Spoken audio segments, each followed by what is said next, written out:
Alrighty, so we have the manipulative practice number 12, and what we had to do was that we had to solve 24 divided by 6 using the comparison division method, and we had to use counters.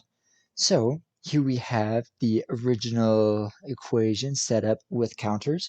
We have the value of 24 divided by 6.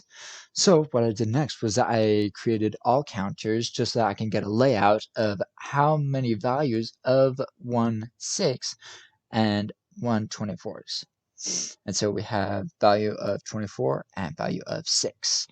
And so after this, I knew that using the comparison method meant that I had to compare how many values of 6 could go into 24.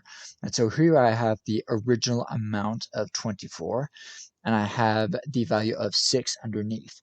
And so what ended up happening was that I had 4 equal values of 6 that went into or compared equally to the value of 24.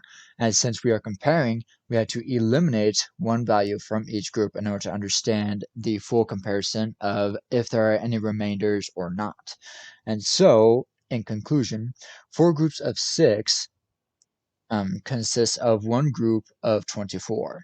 Using the comparative division method, if you eliminate one group of 6 from the one group of 24 4 times, then you have a remainder of 0.